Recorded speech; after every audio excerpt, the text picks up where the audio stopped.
Who are you? Haumjui. Wewe ndio umemwajiri kazi. Nani?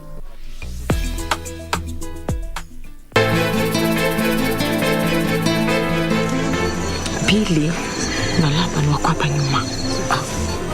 Unaendeleaje? Better without you all over my face. Lakini kama leo hakutaki, siakwambie tu. Hata sio kwa kufikiria wapo kualika watu kama kufanya hii sherehe limeniudhi sana. Wenyewe wanasema kila soko lina mwenda wazimu wake. Naona yule ndo wetu hapa.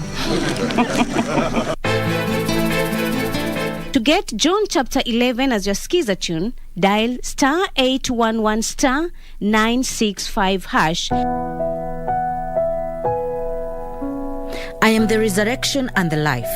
The one who believes in me will live, even though they die. John chapter 11, verse 25. To get John chapter 11, dial *811 *965#. To get John chapter 11, dial *811 *965#.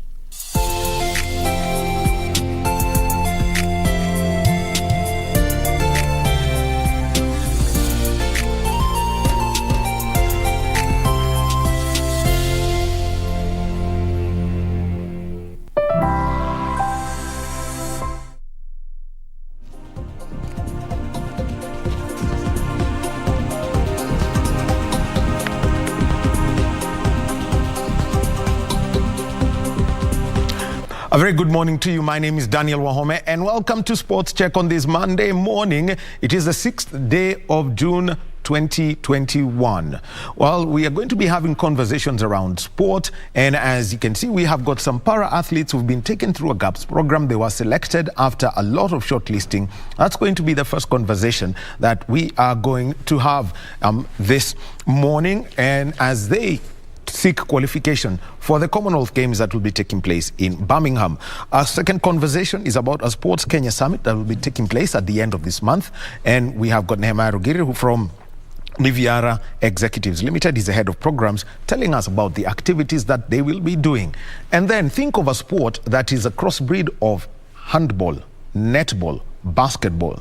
I mean, once you get them all across and you integrate them, you come up with something known as Kesto Ball.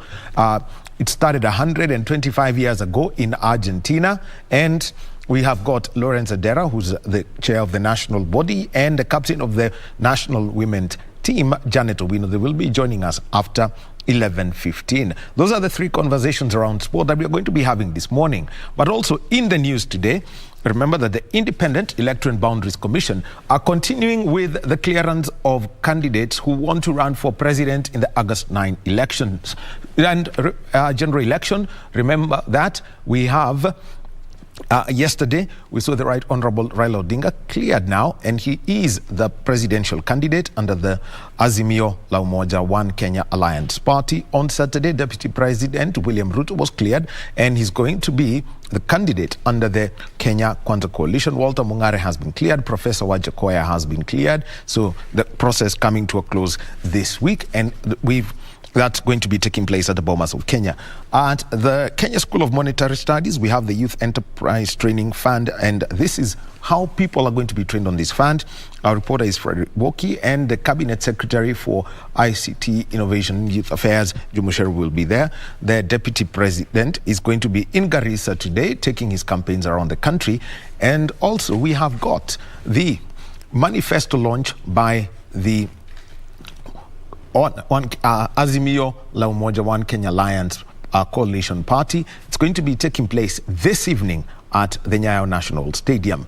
And also in the court, we have got this appeal of the decision that was made about Mumias Sugar. There's a court of appeal. The matter has been taken to the court of appeal. Sarafina Robi is our reporter at the court. So remember, that's how we keep, that's part of the news stories that we shall be looking at today. This morning, a sign language interpreter within this hour is going to be Lucy Mwaura.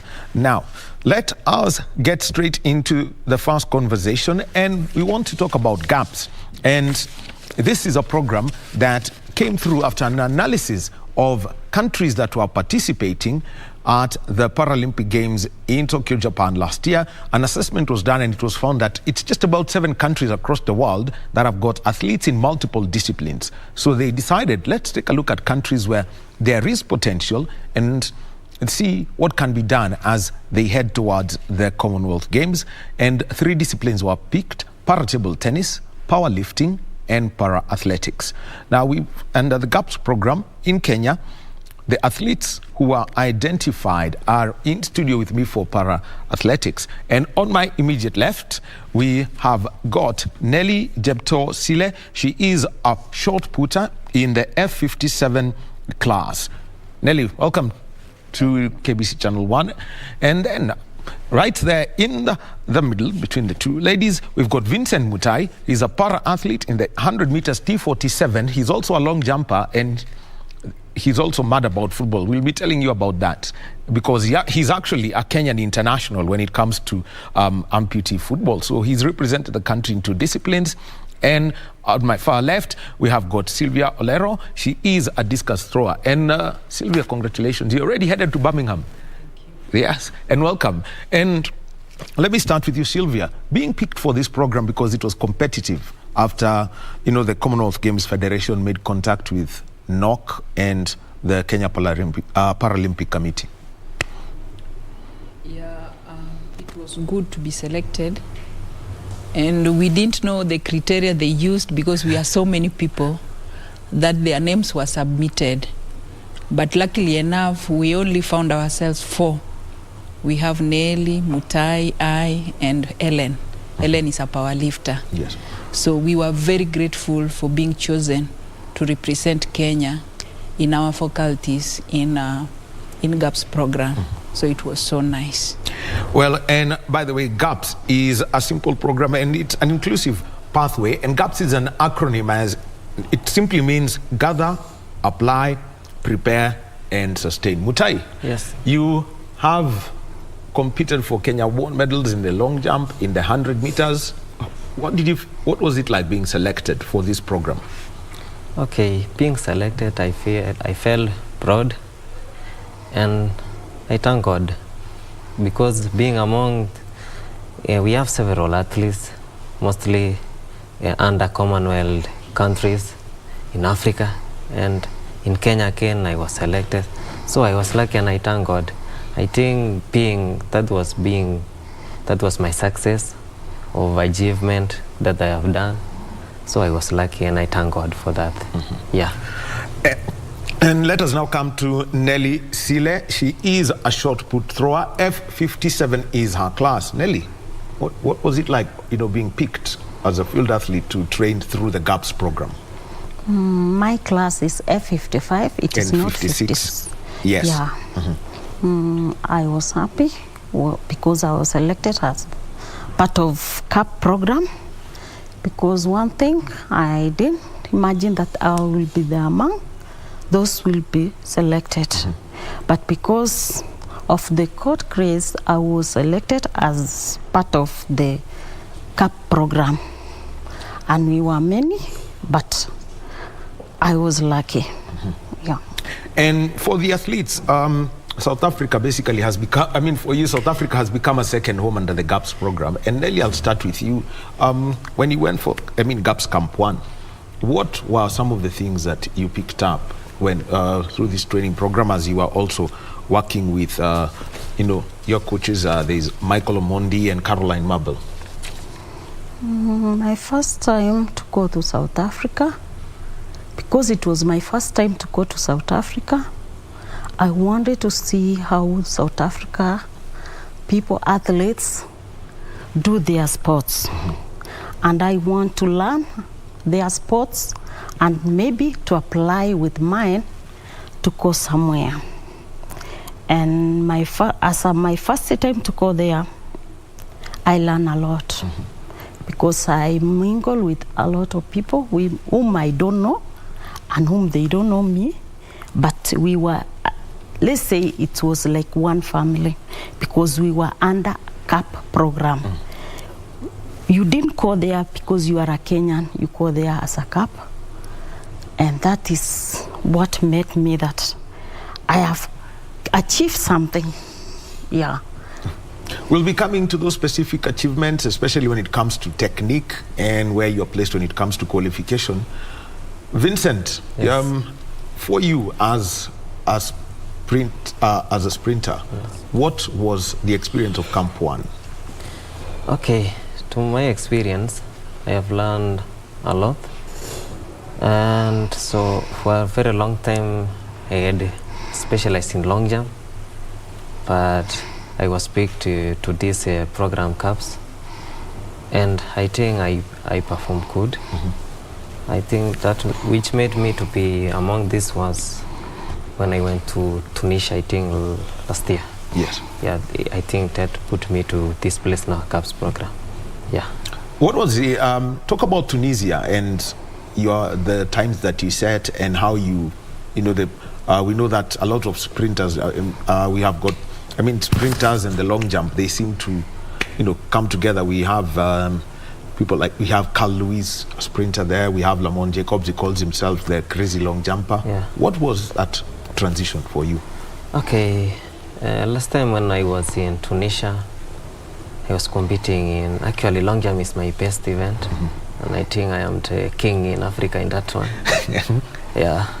And 100 meters, I ran, the weather was not good, so I ran 12 13 at that time. Yeah. And now I think when I went to CAPS program, right now I have a personal best of 11:20. Yeah. Which means you're catching up with all the others. Yes. And Sylvia, for you as, a discus thrower, what were the learning lessons from Camp 1? Camp 1, there was not much learning because we went for few days. We only stayed for around 5 days. So the learning was not much. We went there, we stayed for 2 days, then I think the third day, the fourth day, there was a competition. So the learning was not much, though it was very cold, but the experience was good. Yes. But the learning we get in Camp 2, that is where we get a lot of learning. But in the Camp 1, it was only just few days for training and maybe introduction. Then we went for competition and then we came back home.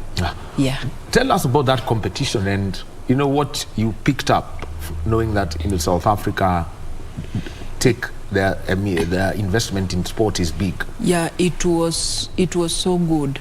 They have athletes like in my class, F44. Yes.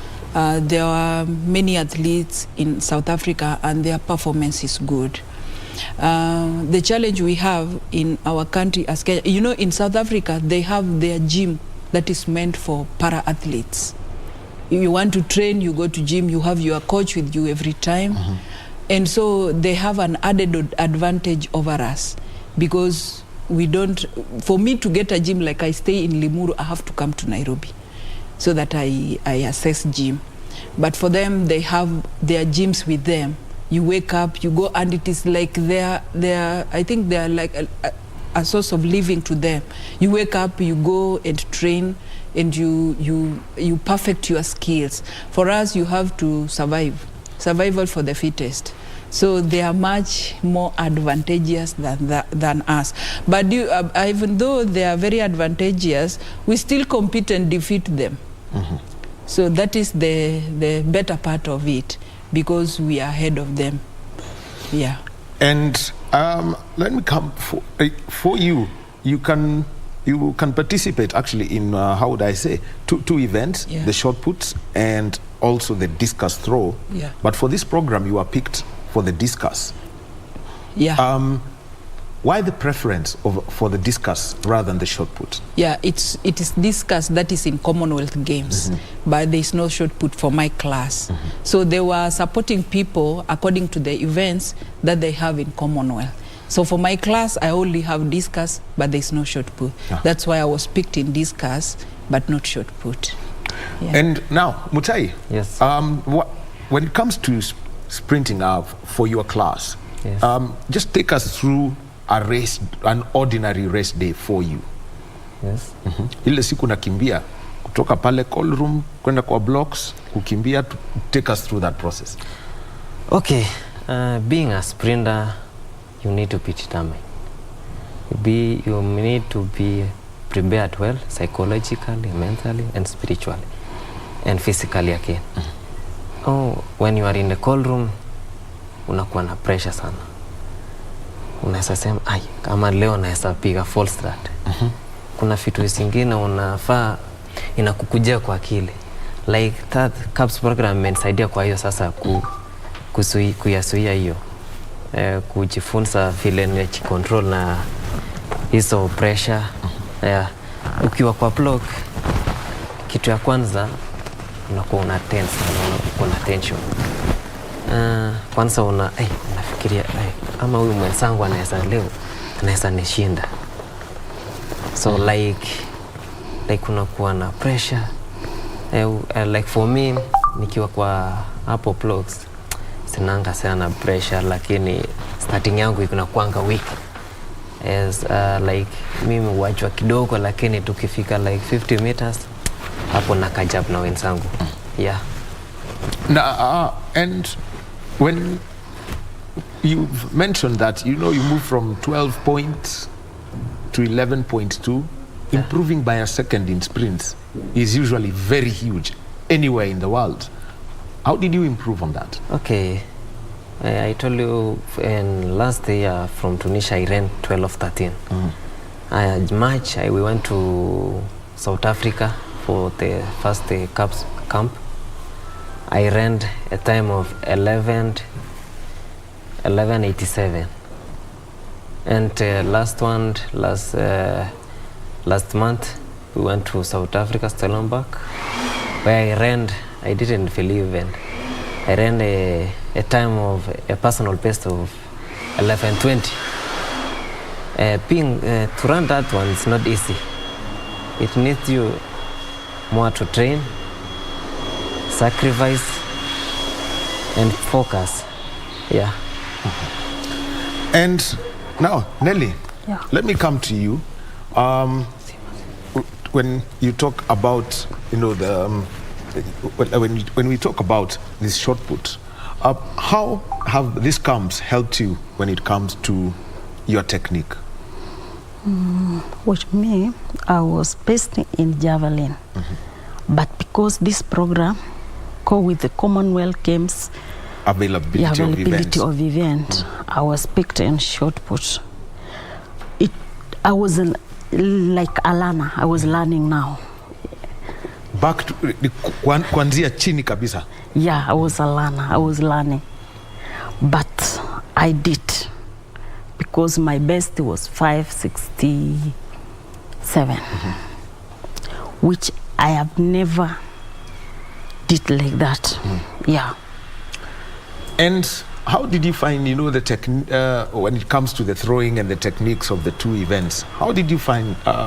What were some of the things that you needed to learn or adjust when you moved from throwing the javelin to the shot put? With the javelin, it doesn't need a lot of gym, but with the shot put, you'll need a lot of gym. Now, to switch from that way, it is very hard. It takes me time, but because I used to read them in YouTube where there were places to learn a lot, so that I catch up quick. Yeah. Now, when you do, when you start training through YouTube and trying to pick the lessons, how then how do you keep sustaining this such that you do not lose your touch in the javelin, but you keep improving on the shot put? First you learn how to handle the shot put. Yes. Yeah. After that, how to throw the shot put. Yes. Yeah. So tell us what you, maybe you just using hand motion, tell us how you basically... They said you grip the shot put. The shot put. And then you put here. And then you push it with this. Yeah. So you have to use all that. Yeah. And now looking at some of the marks that you would like to achieve, having done 5.6 in your class, what are some of the things that you would like to improve as you wait for that slot at the Commonwealth Games in Birmingham? I should look on flexibility and strength. To answer the flexibility. Yeah. Tell us, what the flexibility that is required for you. My flexibility, I need from the backside and the lower part of my body.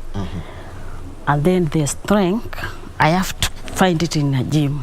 Yeah. Where is the gym that you are using at the moment? This particular time. Yes. It is not. Repeat it again. Gym. Where are you doing your power training at the gym? In Kasarani. Yeah.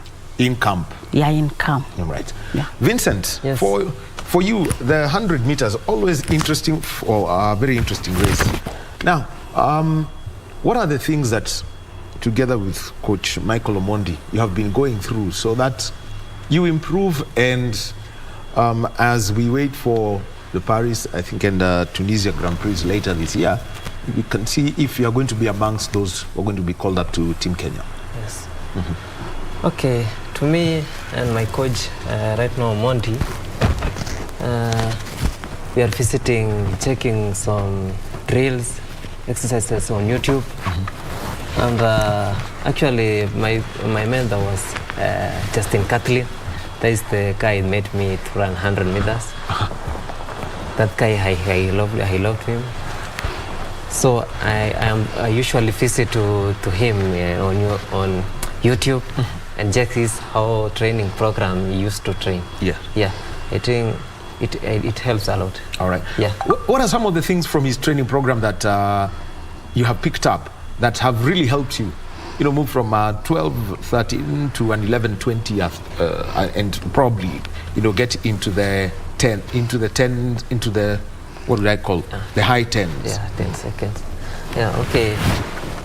What has helped me a lot, and I learned from Kathleen, is that you need to have power in your legs. So right now I have been working on the gym work, overloading my legs, get power. If you have power, you will at least you have power again to maintain that momentum when you are running. Yes. Yeah. And earlier, you were talking about your techniques and how they affect you. Yes. Can you tell us, what you need to do to get the first 30 meters correct? Okay, the technique I have to get to the first 30 meters, you need to have a speed, power. You have to have power in your legs when you are on the block. When you are left behind from the block, you are losing some seconds. So you need to have that power to catch up. Like to me, I had been having a problem in some starting point, like in the 30 meters. I don't have that power to catch up with the other athletes. So, but now I think I am on the right position. I can move I can start very well at a block and catch up with the others. Yeah. Okay. And let me come to you, Sylvia, here.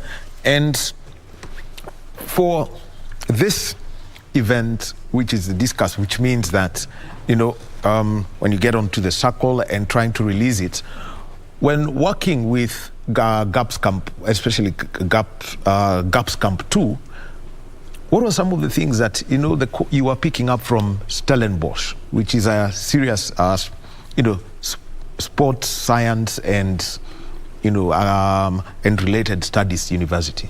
Okay, there are so many things. Like what I realized is that my hand is slow when it comes to releasing. That's why. Okay, just explain that. Because you have to release. So talk about that release, that moment, how your hand is slow. Instead of going faster, like as in, my hand is dragging, so I don't get the height, the distance that is supposed to to be there, but I have strength in my arms. But the only problem that I have, when I was dealing with the coaches that were there, they told me that my hand is slow. So I need to work on the speed of my hand so that I may increase my length in throwing. So that is what I learned. And they gave me some exercises that I have to do in order to speed my arm release. So we have the medicine ball.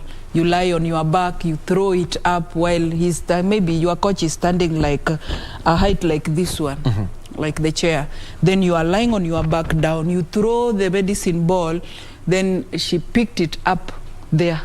So that one helps you to gain your speed. And also we have the elastic band. So you have to do many reps, like you do like this.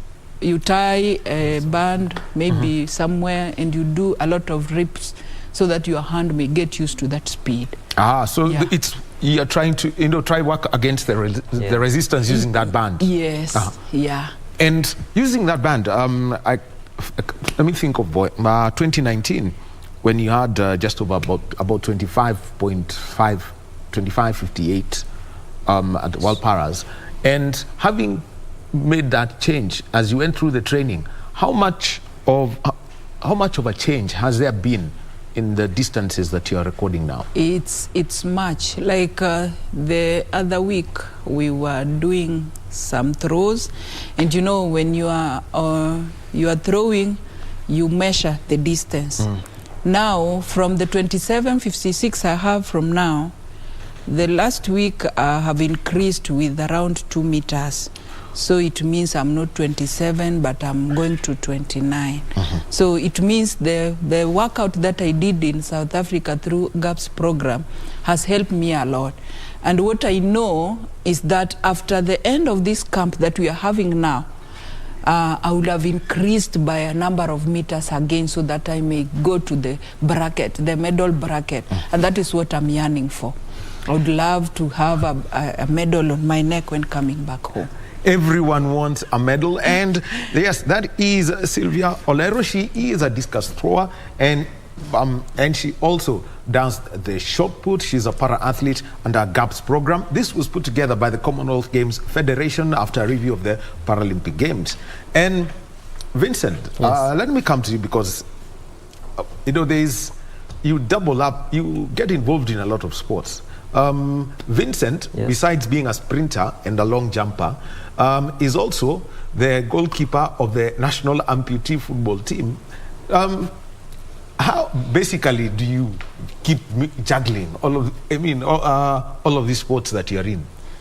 Okay, to say that, I think multiple with aside talent. I'm talented. In my school, I'm a student in Sotic Technical, so where I train with my colleagues. I am a striker. When we're playing with normal people like these guys from our airport bodies. Yes. So I do striking. But when we come to amputee is containing such players amputed one leg and one hand. So to me, I am a goalkeeper. So maintaining that is not an easy. It needs a lot of time. Yeah, like to me, my program is, I don't like time to maintain that is bit challenging. And I had managed, by the way. I'm the best goalkeeper in Kenya. Yeah, actually, I'm proud of that. Yeah, long jump, I'm the best in Africa, #1. Yeah. Again, in Kenya, 100 meters, I'm the best. Yeah. So I thank God for the talent He gave to me. Okay. Yeah. And there's a story that I would like to go back on. In 2020, everyone was hopeful that you would, the pandemic would come to a close quickly and go for the Paralympics. You decided that some small section of the compound at home can be dug up, and you had your own long jump pit. Yeah. Tell us that story. Okay, when the COVID came, we were refused to go to the stadium and train. They needed every individual to train at his home or everywhere where you can interact with your fellow athlete. So I decided I can't stay at home just relaxing. I took a jembe. I went I went where I do grazing my cattle, home cattle, not mine. Yeah, my family cattle. I dug there. And actually, it came through, I think I posted on my status. And it really trended, and then you called me. Yeah. You told me, you sent me that clip, I see it for you. Yeah, and then actually it really helped me, because when the COVID decreased, we went to Dubai. And actually I was on a high form, and I won a gold in long jump. Yeah. Yeah. And now, Nelly, let me come to you. Looking at the kind of competition that is within your class and also in, and what you have seen from especially GAPS 2, what is out there for you, the opportunities that come all along? The opportunities which have come along with the Camp 2 is a lot. I've learned a lot, because for sure I was not doing anything. But with that camp, I've learned a lot. And I have come to know that you cannot just sit, throw, without technique. You should have technique to throw and to train. You don't have to train anyhowly. You train according to the event you are doing. You have, when you are in shot put, you train in a shot put way, and javelin also that way.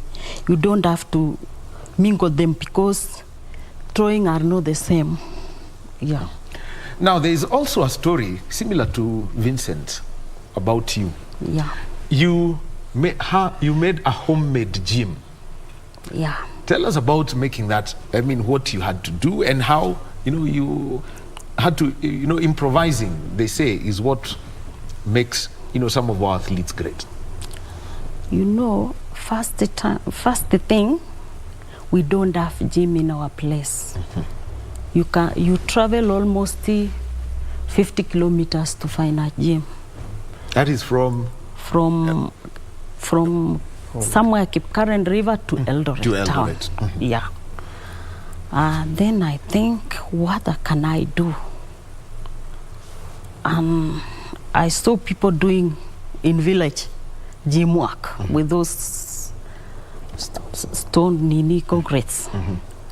I asked them to make me one, so that I should do practice with it. Also, I didn't have a javelin. I just make a stick which look like a javelin to throw, and also a stone. They carve it for me. That is what I use. Yeah. When you're out in Kipkaren. Yeah. And because there is a standard weight for javelin, so how do you then try to adapt? And you've got the different weights. The stick could be lighter than the standard javelin. No, I didn't make the lighter one.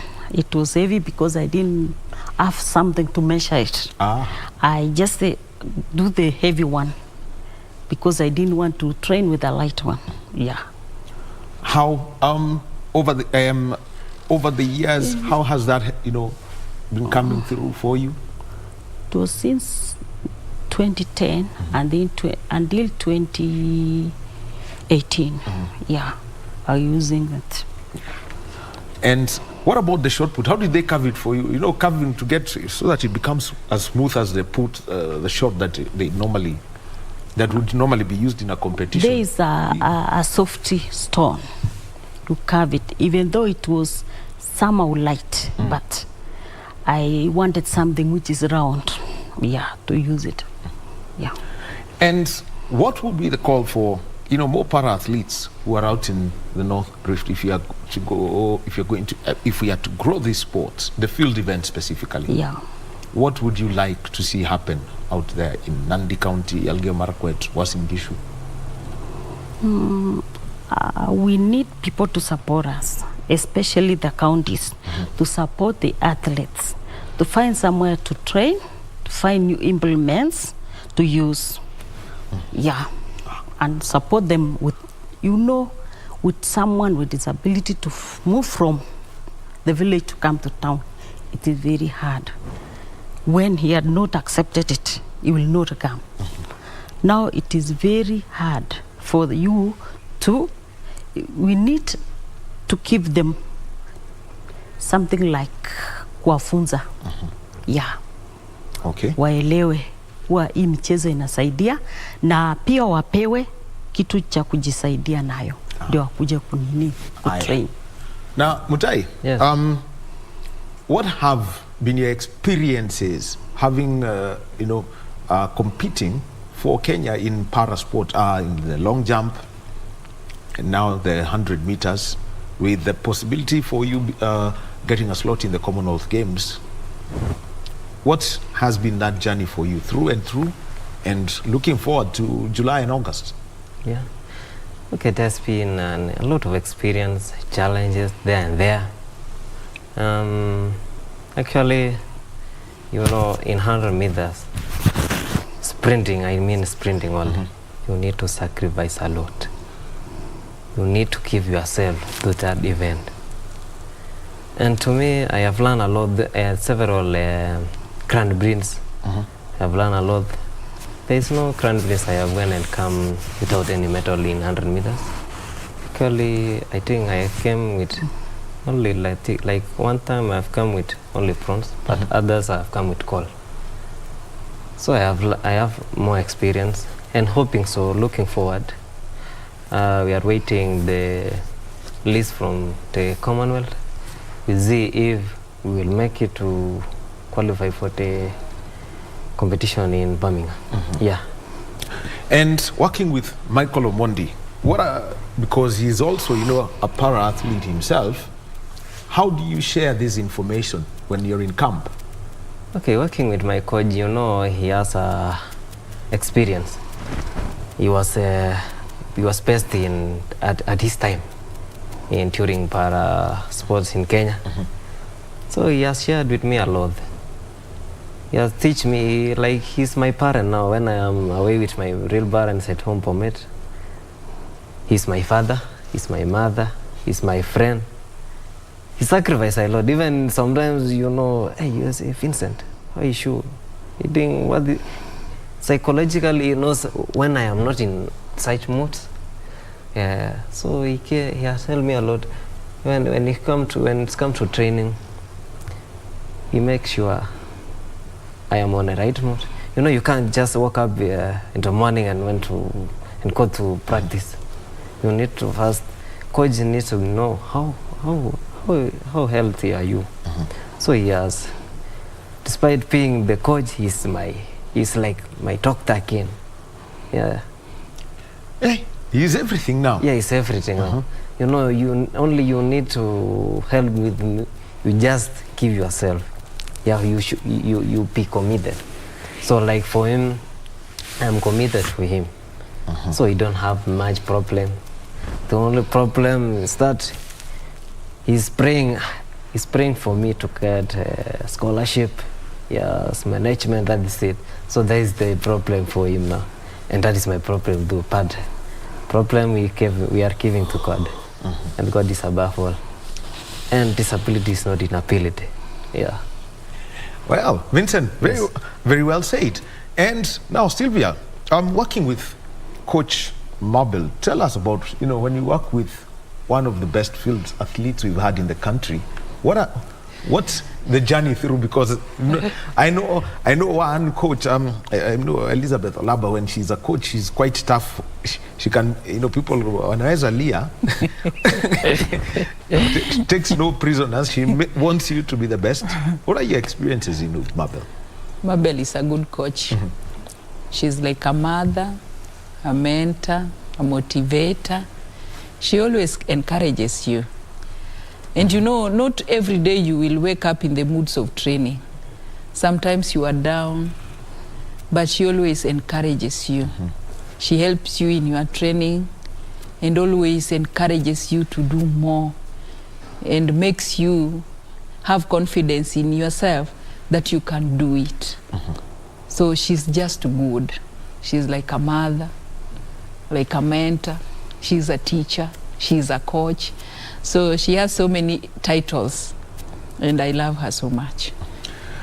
Nelly, tell us about your field events coach. My field event coach as Mabel is everything to me. Yeah. Kila kitu. Yeah, kila kitu. Endelea kidogo. By the way, he helped me in a lot, especially in movement. When I need my tools, he's there for me. When I want to go to field, he's there for me also. Yeah. And now, let me ask, when it comes to your class, you're on a wheelchair. Yeah. Is there equipment needs that you can articulate such that when you're in the competition mood it works well for you?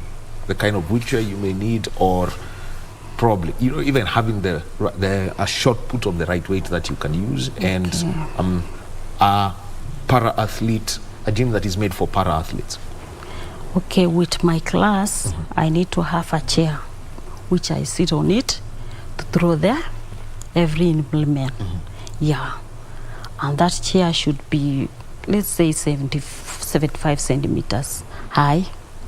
But the area is just the way you want. But the knee is 75 centimeters long. Yeah. With the shot put, I'm using 3 kgs to throw the shot put. Javelin, 600 grams. Yeah. So all that when it comes to the seat that you've got to use, that's about 75 centimeters high. Then, I mean, the circumference can be on your choice. Depend on your body. Is there any specific design that is required for this seat? Yeah, for me, because I have a spinal cord, I have to a backrest. But others can just they just use it when it's flat. Yeah, flat. With mine, I have to untie myself. I have the wraps to wrap myself. Yeah. Anyone that has been supplied for you right now? No. So kwa hivyo ukifuzu Birmingham ni kusema lazima sasa. Lakini nafikiria Noko watashughulikia. Yeah. Najua Noko ni wenzetu. Yeah. And they are going to be doing that. Yeah. And as we come to close, Sylvia, looking at the Commonwealth Games, it's former British countries, but we know there are some of the athletes you've competed against when it comes to, at the World Paralympic Games. Let me just think of people like Mandile Hoffman of South Africa, and you've got Sarah Edmondson of Australia. From the international events you've been to, how do you find the competition that you'll be facing at the Commonwealth Games? I think for now, the competition is not so much stiff, but it's stiff. Yeah, because now we don't have the Chinas like Juan. Juan is the world champion in discus throwing in my class. But China is not in Commonwealth Games. So it is a relief for us, the Africans. Yeah. So and then Poland are not there also? No, they are there. Norway they are not? not. Yeah, they are not there. But for the countries which are there, you can compete with them. Utangangana na wao kwa sababu hakuna kitu sana wanakushinda nayo. Na tena through the GAPS program, what we have learned in South Africa, the second camp, yes, it was very nice because we realized that there is also pre-competition, there is competition period, and now there are different trainings that you have to do during pre-competition and during competition time. So, and also there is recovery. We always train just because we are training without knowing when and what are we supposed to do at a given time. But through that camp we've learned a lot, that during pre-competition you load a lot. During competition you do light but speed work much. So now with the knowledge that we have now, I know hao watu hawatatupeleka mbio sana. In my class hawatanipeleka mbio, nitangangana nao kwa sababu hii camp yenye tuko nayo for these 2 months, I know it will take us somewhere. Yeah, so I'm not afraid of anything. I will make it. Vincent, there's a Paris Grand Prix and the build-up for it. What is your outlook for the next 2 months? Tukiomba pia kwamba upate nafasi kwenda michezo ya Jumuiya ya Madola. Yeah. Okay, sasa hivi mimi na you know, size I have a best of 11:20 and to maintain that is very hard. So I'm looking forward first is to maintain that and to run above that. Actually, my target now is to run under 10. Under 11? Under 11, under 11, I mean. Yeah, like my target has been 10.95. And I think with these 2 months to come, I am ready for it and I'm going for it. And I am ready and God is there and will answer my prayer. All right, and the final word is going to come from Nelly Sile. There is 2 months to the Commonwealth Games and there are also activities. What are your plans in between? I want to improve, and that is a must. I should improve that, and to add something like a half meter, because shot put is not easy the way you think. To add 1 meter, I want a half to be safe in 6 point something. Yeah, meters. What is from the half? From what to? From 5.6 to 6.1. Yeah. And how much work is required for you at that point, especially when it comes to the for an event that is how would I describe it, basically new for you? I need to be flexible and strength. Yeah, because I don't have flexibility, but for now I have, because I thought how to have that flexibility. Okay. Yeah. All right. Thank you very much. We have been speaking with GAPS athletes. This is a program for para athletes, and GAPS is an acronym for gather, apply, prepare, and sustain. And we've had Sylvia Olero. Thank you very much, Sylvia, for being with us. And Vincent Mutai and Nelly Sile, para-athletes who are working with coaches Caroline Wabble and Michael Omondi. Right now, next we shall be talking about the Sports Summit, but now let us move over to the to the Bomas. Let's listen in as we hear from Senator James Orengo. Participate in the elections for the governorship of Siaya County on the 9th of August 2022. And we're pleading to every voter in Siaya to vote this partnership of Odul Denge and Orengo Nyatieng to be governor of Siaya from the 10th of August this year. And I want to appreciate the presence of my colleagues, the county member of parliament, Dr. Kristen Obaka, my colleague and senior counsel, Tienda Molo, who is here, and the honorable member for Alego Usonga, Sama Tandi, and the honorable member for Bondo, Honorable Chanda. This is the ODM team.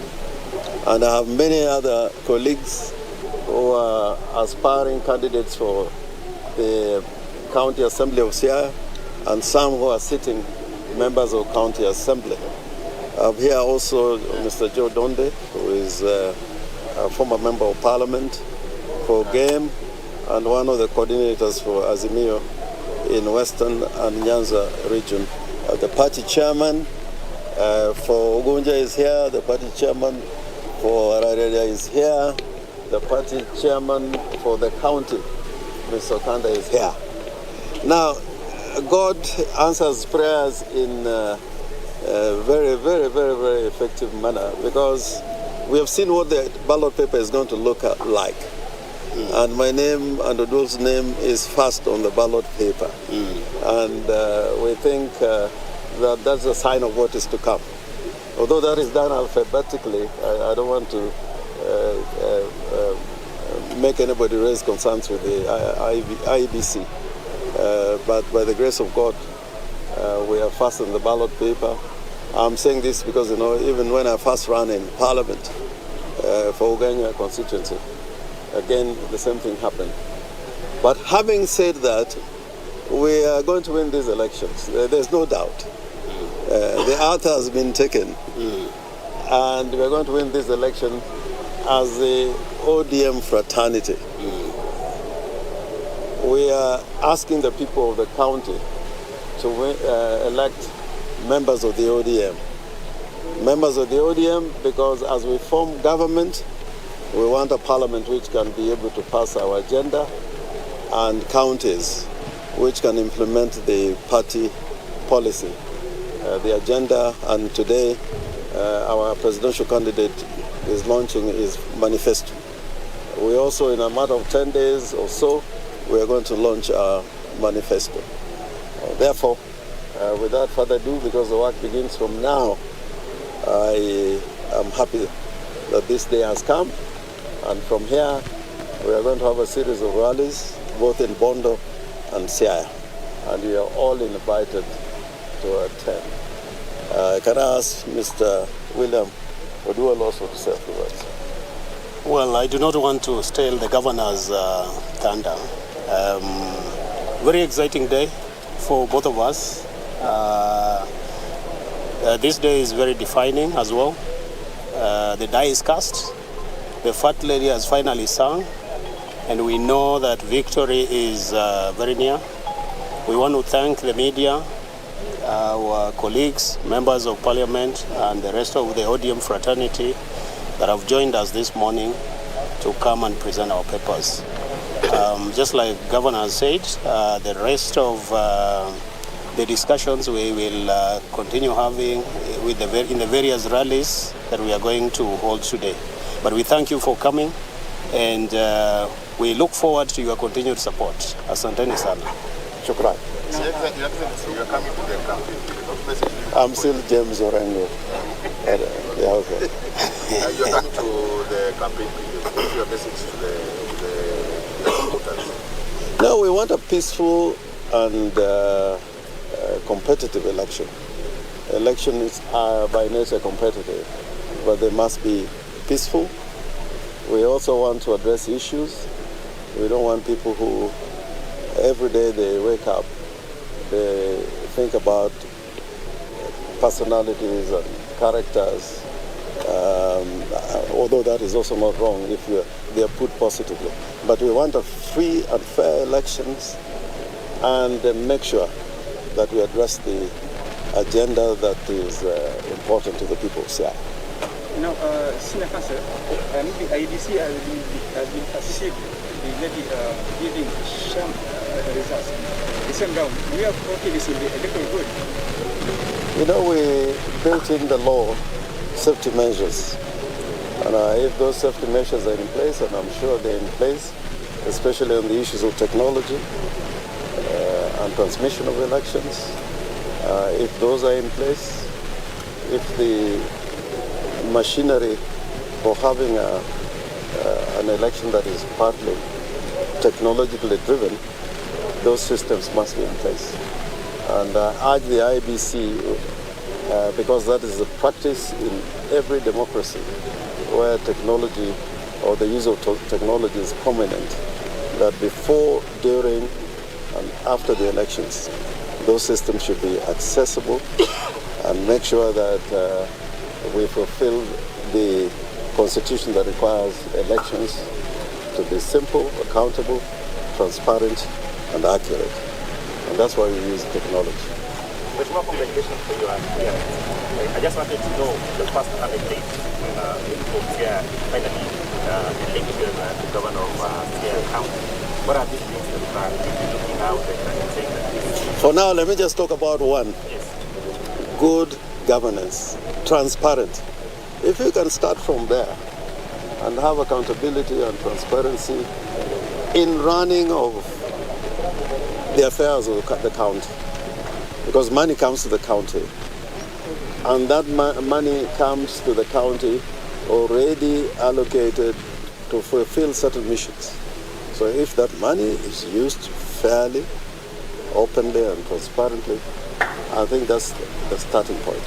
But I think we have issues that are important, dealing with health, water, education at the level of, pre-primary education, ECDs and so on. We have a clear agenda, and I think when we're going to launch a manifesto, we spell out what we're going to achieve in 100 days, which are not mere promises, but also what issues we're going to deal with as a blueprint for SIA in the next 5 years. Last question. Electorate, must they vote for voting, or they must look at the issues that individually these leaders are going to talk to? You know, that is a very unfair question. In every country, party matters, political parties matter. You see what has happened to Biden, because he doesn't have numbers. His government, the agenda he may be having, cannot be achieved because, he doesn't have numbers. Even Jubilee, because there was a fifth column within Jubilee, the government became dysfunctional. So if really we truly want ODM through Raila Amolo Odinga to form a government that is going to deliver, we must have members of parliament that support the agenda of the party. The main party in Kenya is ODM, and that happens everywhere. And when you vote for the party, it doesn't matter who the person is, so long as it's got the qualities. That's why Suluhu is president of Tanzania, because she's got behind her a strong party. So we need to have a strong party, so long as that party is driven by ideas that are progressive and geared towards also achieving the wishes of the people. So in a nutshell, I'm saying we are going to persuade the electorate to vote ODM. Amaniaje? Machunga Uchie. Uchie Lu. Machunga Uchie. Machunga Uchie.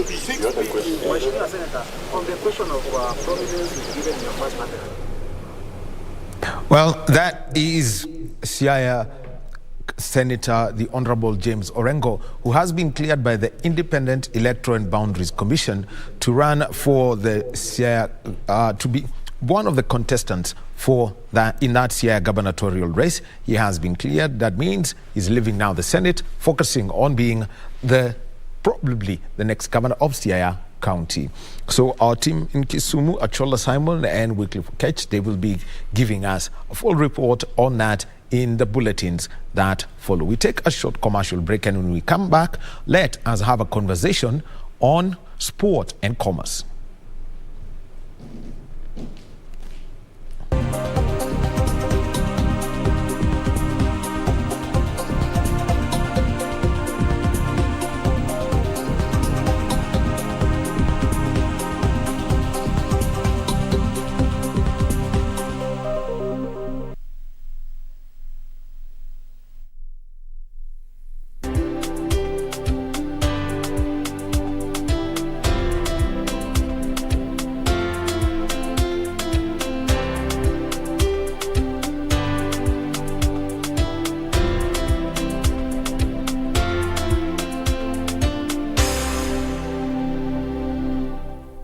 Top sports attractions on KBC Channel 1. In July, Kenya Morans face off against the DRC, Egypt and Senegal in the FIBA Basketball World Cup African qualifiers in Alexandria, Egypt from 1st to 3rd of July 2022. Also in July, Kenya plays South Africa in Rugby League test matches in Nairobi with the return fixtures set for October. Still in July, watch the World Athletic Championships from 15th to 24th July live from Oregon, USA as Kenyan athletes seek glory. Followed by the 22nd Commonwealth Games from 28th July to 8th August live from Birmingham, England. In August, join our coverage of the World Athletics Under-20 Championships from the 1st to 6th of August 2022 from Cali, Colombia. Then, in November, catch the World Half Marathon Championships on 13th November from Yangzhou, China. Now that's what sets us apart as KBC Channel 1, your true sports partner.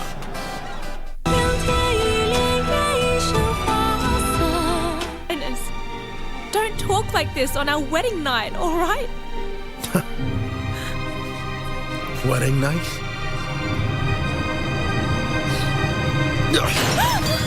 Are you willing to follow my lead?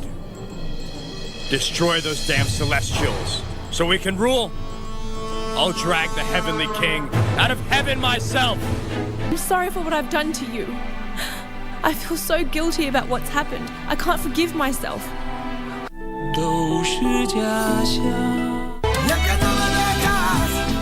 But how did you find him? Adrian found him. Adrian? You got away with it, didn't you? Child will no longer be able to know his father. My child will no longer have a father. Why did you tell your father that you're now pregnant? But you come back. How I wish you had already been lost forever and never had come back to this house again. If the child is not yours, why did you agree to be the father? My dad committed suicide.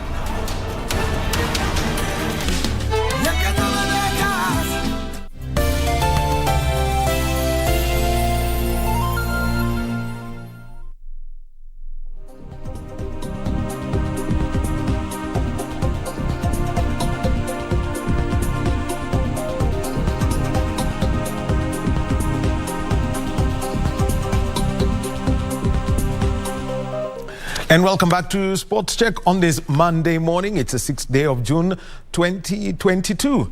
Well, it is a day when we have seen Siaya Senator, the Honorable James Orengo. He has been cleared to contest for this gubernatorial seat, and that is this year's general election, moving from the Senate, and his focus is now on becoming the next governor of Siaya. And also, we've got the Youth Enterprise Training Fund training, and this is happening at the Kenya School of Monetary Studies.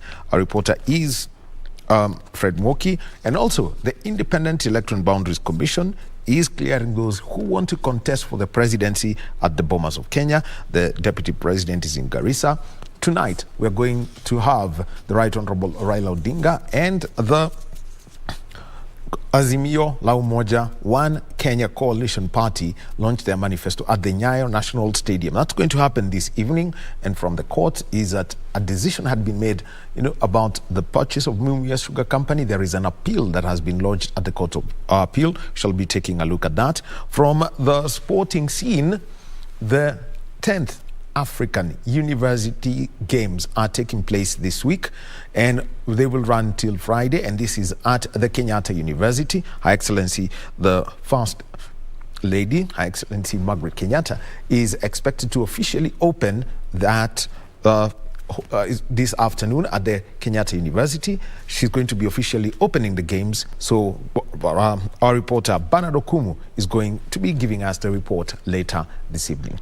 And right now we continue with our conversation around sport, and this is about sports and commerce. Before I introduce my guest, our sign language interpreter this hour is going to be Lensa Odingo. And let me introduce Nehemiah Rogiri. He is the head of programs at Nivea Executives Limited, sports and commerce. So much conversation, people can talk about this. And Nehemiah, when people, at times I look at the money involved in sports, and I don't see it as the activity, but more towards entertainment. How then do you push and make this, make sport as look, have the same feel that people have it in the US, in Europe, or in Asia? I'm glad that you mentioned the first world countries. The best way to grow is by looking at someone who is ahead of you and learning some few good things from them, the mistakes they did, and what you can improve so that you can be like them or even become better. Looking at the place like UK, they take sports as one of the best things. You find that sports, like football, has employed very many people out there. Talk of a security team, talk of trainers, doctors. It has employed very many people. So if we do that in Kenya, and we take the sports that we have, because most of us are sportsmen and sports ladies, if we take that and use it in Kenya, you can find that we shall have created a lot of employment in Kenya. We just stop taking it as an entertainment. We start taking things seriously in sports. That means that when it comes to football, we stop these jokes and involving politics in it. Also, we stop, we have been having so much politics. Right now, we are banned from FIFA, which is it's not a good thing. No one wants to be banned. No one wants to fall under normalization, but we are in it because we sought to be. We are in that mess. And the joke about it is that we've been there before. It's not the first time, so we have not been learning from the mistakes that we have been having. So it's something we would all participate in, from the government to the sportsmen, to the fans, so that we can all be involved in making sure that our sports in Kenya not only become entertainment, but also become something that can help the people of Kenya. Yeah, and you mentioned about the fan. I consider them to be, the forgotten person at times, and they, for some, I'm trying to think of, a match between AFC Leopards and Gor Mahia. Yeah. The fans of those two clubs don't need to be told, to be prompted to show up for their matches. They know the schedule of head. Yeah. How do you engage this fan? I'll say this. If you look at the fans of the other sports clubs, they rarely go to view their matches because they have not have this passion for the team, because the team has not shown them that we are worthy the passion. Gor Mahia and AFC have shown they are worthy the passion. Comparing the cups, the trophies they have taken home, the silverwares they have taken home, they are worthy the fans, they are worthy the support. So I would say this, it all starts from the coach, from how we manage our clubs, from how we manage our football teams. Then after that, now we can involve the fans to even going ahead and supporting our teams. Because most of these teams, even we don't have buses for the teams, we don't have stadiums, so you can't tell me to go to an stadium over the same issue. Well, but these two clubs don't have, I'll give an example. AFC Leopards played against Kakamega Homeboys, I think about 10 days ago, and there was no noise. The fans showed up, like they said, to the rafters. Now who was up to the rafters? Nowadays, the fans are, okay, we can see we are evolving. We are kind of evolving to the better football. We are evolving to the better sports. Because the Gor Mahia fans we knew were the ones that used to come with stones. And now they are different. Now they are different. But I believe the passion is still there, because most of them carry the jerseys. Most of them buy the jerseys and the sportswear of the team. But I believe if we show the seriousness of the matter, then the fans will surely support us. That is, if we show the seriousness of the matter.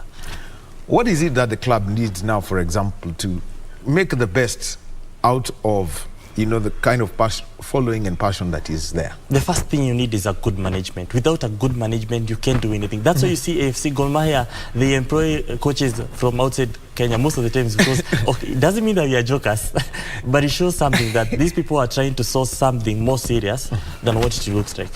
So I would say, if we first of all need to be serious, if we need to take the World Cup home, we have to stop these jokes of being banned once in a while, and it's actually a good thing that the last week when the trophy was here, we carried the young boys to it and to the first day. Shows that we are hoping that one day we shall reach at those potentials and at those levels. But to reach there, we must first of all have a good management towards the same. Number two, we also need to involve the fans into owning the match, or into owning the clubs, because the fans, the reason why the fans come to watch the football is because they feel they own it. So if you don't show them they own it, then they won't attend. Well, very interesting. And if we were to move away from football and I try to think of other sports, there is a potential for rugby. Last week, KCB were crowned the African Volleyball Queens at club level in Tunisia. We had Kenya Pipeline finish third, Prisons finish fifth. Yeah. How then do we, make the best out of such scenarios, away from football? I want to congratulate the women's team in rugby. They have been doing a very excellent job. Yeah. Or volleyball team. They have been a very excellent job. But if you see, on the other hand, we have something like KCB sponsoring the women's volleyball. So it still shows that there's someone behind the scene who is working hard and hard and hard. So I believe that we have a potential. If our ladies can do that, we can also, at January we can do that. So sports, mostly volleyball has a potential, not only in Africa, but also in the world, but only if we give it seriousness again. I mean, you keep talking about serious. And this is the question I want to ask is, I mean, so much can be said about football until, we get tired. But for the other sports, what are some of the key things that they would need to know? I enjoyed rugby when men used to reign, but nowadays we have gone low, and I believe that we should try to emulate the rugby team that we had some few years ago. The rugby team that used to beat Egypt in a very nice way, and we enjoyed it. Not just rugby. Go to other sports. Go to athletics. Well, Ludisha did well during the Kipchoge time. I mean, London Olympics. Yes. So, but we are still going low. Actually, in sports, we have not been improving nowadays. We are going low. We have hit a plateau, exactly, so to speak. Exactly. So, if at all we have to engage in that, we have to give a concentration of the same. We have to give a concentration of each and every activity differently. You have to give sports a different approach. You have to give rugby a different approach. Athletics a different approach. If actually our own athletes get problems in Kenya, you saw a time when athletes went to a place that they didn't find their lodgings. Let me not mention. Let me tell you. Yes, yes, somebody is in prison because of that. So it shows that whoever was in charge didn't deserve it. So it shows that we have to go back to the scheme and draw a new line of how to do these things. Now, the other one that everyone's asking is this country, Kenya, the concentration on sport has a lot, for a very long time, the focus has been men. Across the world, it's there. But at times when we watch events elsewhere, we find that women are part and parcel of sport. How then do you reach out to women? Going again to our first world countries, you go to a place like Manchester United, just to mention football, they have men and ladies team. Go to any other club out there, they have men and ladies team. Go even to hockey. Go to the Americans have the football they have, and they also have both men's and ladies sports. So when we come to Kenya, I believe ladies have been left behind. That's why we're having the people called women, so that they can at least uplift the sports, and not only the sports but the women in general. I believe we're at a power where if we can have a deputy president who is a female, I believe at a place where we can have ladies in sports, and they have showed us by the volleyball team who do even better than even the men's sports. Well, it has been known actually for quite some time that women's volleyball has been up there. But how do you then, for example, encourage women to go to stadiums if they do not feel that they have been put in a risky area? I enjoyed the time I watched a mother play football and then go to breastfeed her infant or her baby during the half break. But again, it's about passion.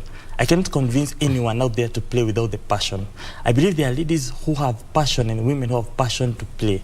So once they are supported, once they're given just a slight support, they'll show they are worthy to play. And I'll tell every woman out there, it's okay to be involved in sports. It's one of the best things. It's a very good activity, and it also helps us to even cater for our health, apart from entertainment and everything. But it helps us grow, it helps us become better, it helps us meet people, and in sports we grow. As Kenya as a destination, we've been hosting events, and it changes the narrative one event at a time. depending on what people read out there and what they come and experience, how then do we boost, people who visit this country, apart from just the parks and the beaches, which is the traditional tourism model, make sure that people can come visit Kenya? The word tourism comes with the word culture in it, and there's no culture without sports. So I would say this.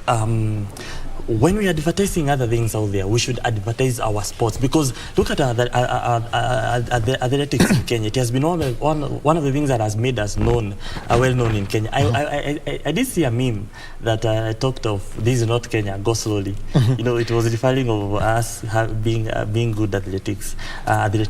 So people are being told, hey, slow down. Slow down. This is not Kenya. Because they believe Kenya, we do everything in a hurry. They believe Kenya, we do everything in a run. If they only knew, why we're in a hurry because of doing things at the last minute. Yeah, sure. Yeah, we are known with that.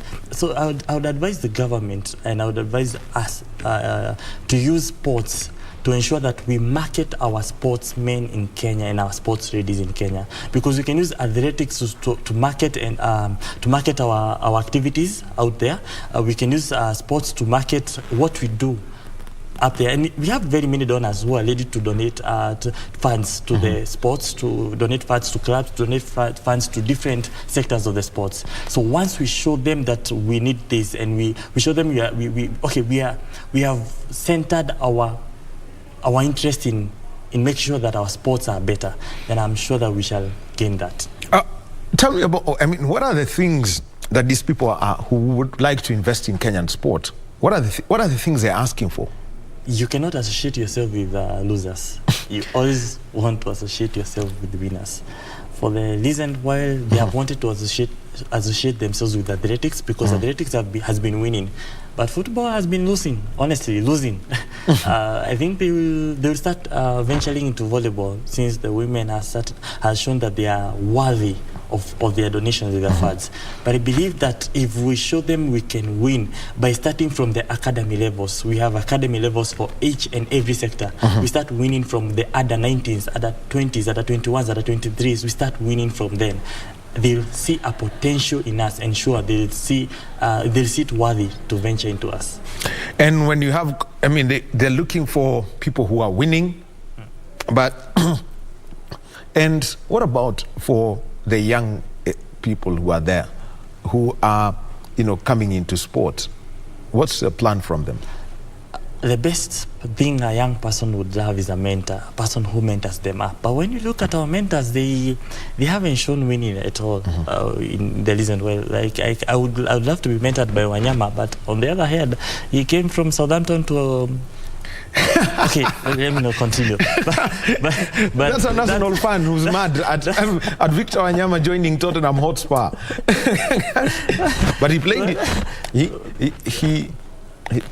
Anyway, rather than going up, he did go down. No, he did, no. But right now he's in Montreal, and he's doing well in Montreal.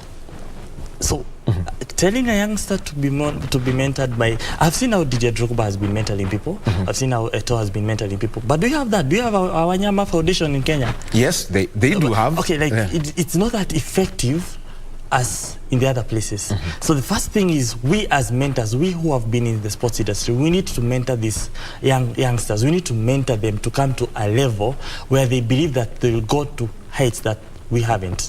Yes. And then how do you then bridge this gap? Because sports, number one, is a grassroots thing.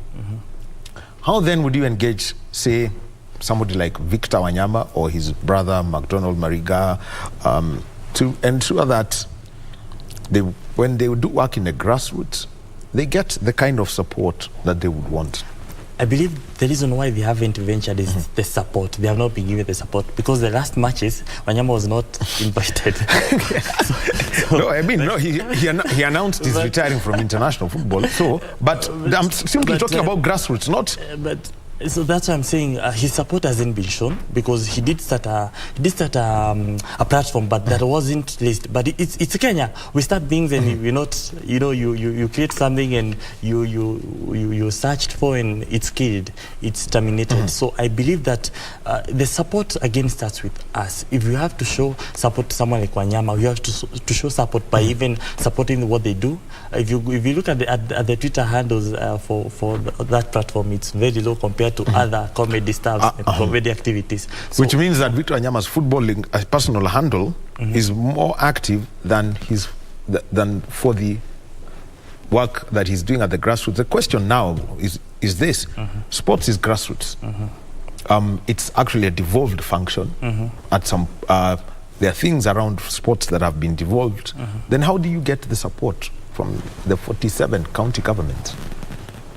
The county governments have been having a problem. Not only, let me skip a little. Not only from sports, but even nurses. You see nurses striking. Actually, I don't want to get into politics, but no, politics aside, sports is what I'm focusing on. Talking of the governments involving in sports, it comes from the national government first of all involving in it. The government is because there is a sports act that says what the government can do and cannot do. I'm talking about grassroots. So grassroots talks of funds, talks of the people themselves, not only the government, the people themselves involving themselves in it. And that means that I as a parent would trust my child to go to an academy school. That is how we can support it. I can trust my child that, when you said you want to be a footballer, you were like, that's not a career. Go do engineering, go become a pilot. So the first thing is for us to first of all believe that sports really changes people's lives. Sports is an activity like no other. It's a profession like no other. So we have to first of all believe that we can engage in sports. Our children, our young people can engage in sports, and they can make a living from it. And looking at what the outlook is from making sure that you can earn a living, what exactly, where is Kenya headed? We know, number one, the pandemic meant that sports ceased and a lot of sponsorship for sports went.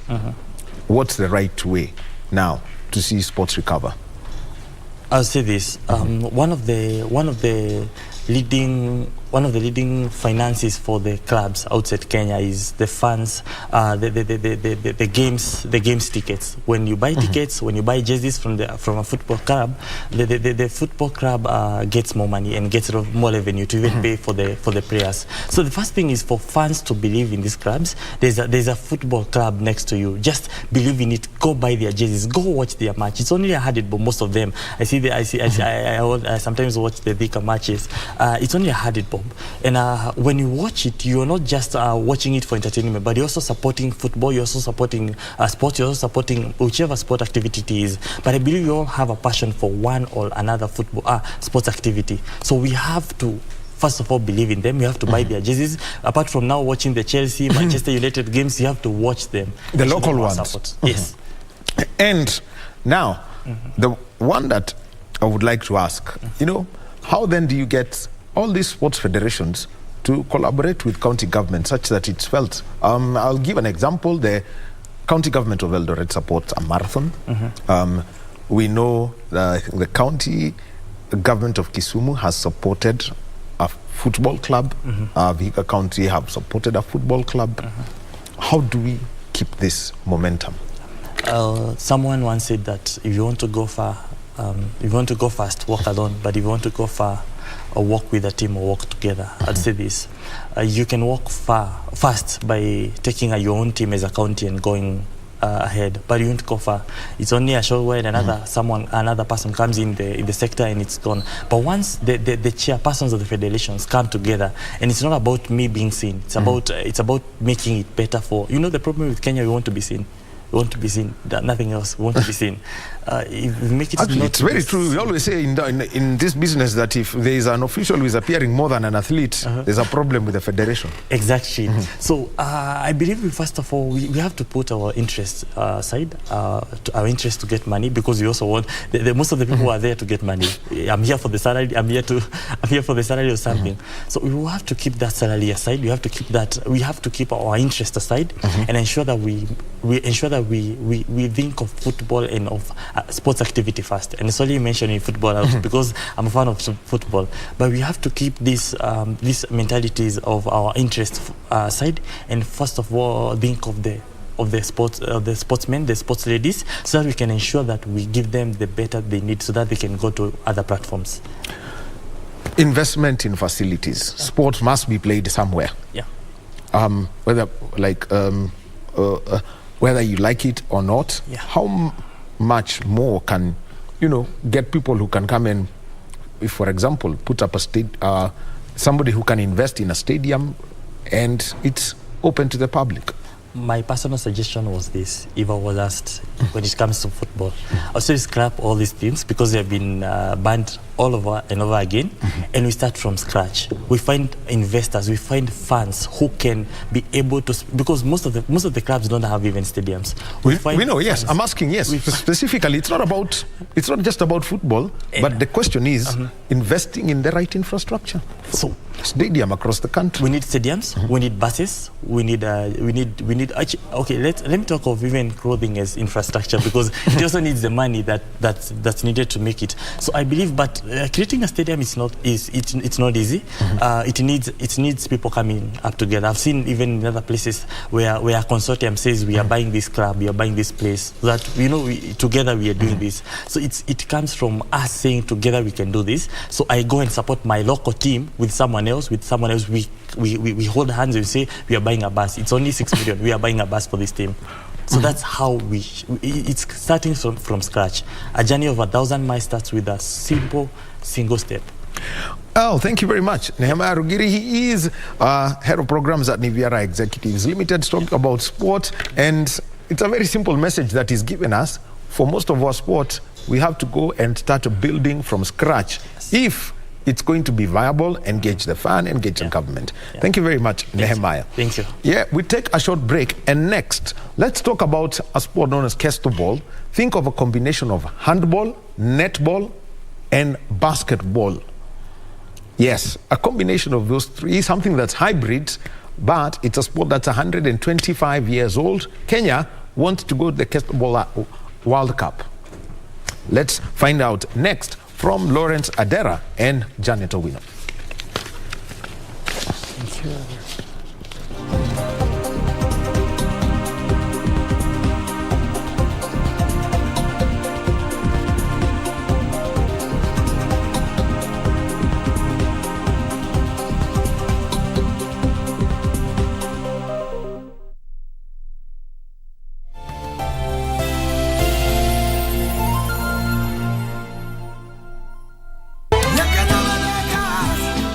How did you find him? Adrian found him. Adrian? You got away with it, didn't you? Child will no longer be able to know his father. My child will no longer have a father. Why did you tell your father that you're now pregnant? But you come back. How I wish you had already been lost forever and never had come back to this house again.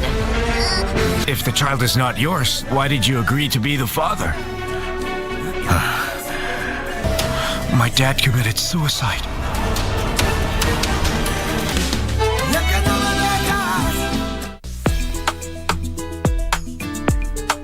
Wewe ni nani? Kwani wewe ndio nani? Uko na fedha? Uko na makoloni? Pepoloni?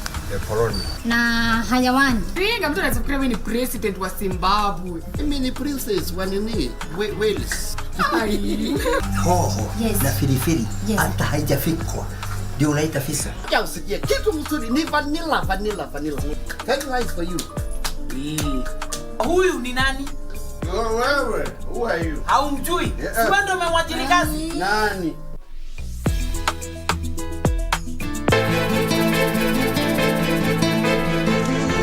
Pili na lapa ni wako hapa nyuma. Unaendeleaje? Better without you all over my face. Lakini kama leo hakutaki, si akwambie tu. Hata sio kwa kufikiria watu kualika watu kama hivi. Kufanya hii sherehe limeniudhi sana. Wenyewe wanasema kila soko lina mwenda wazimu wake. Naona yule ndo wetu hapa. I'd like to give you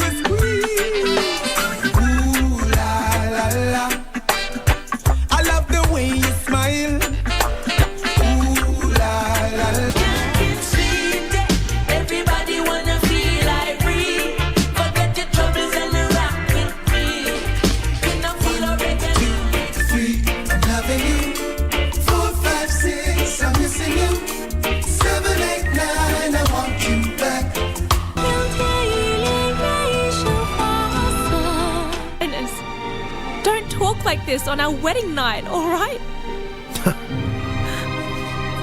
Wedding night?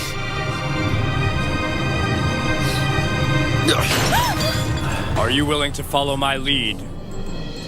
Destroy those damn Celestials, so we can rule? I'll drag the Heavenly King out of heaven myself! I'm sorry for what I've done to you. I feel so guilty about what's happened. I can't forgive myself.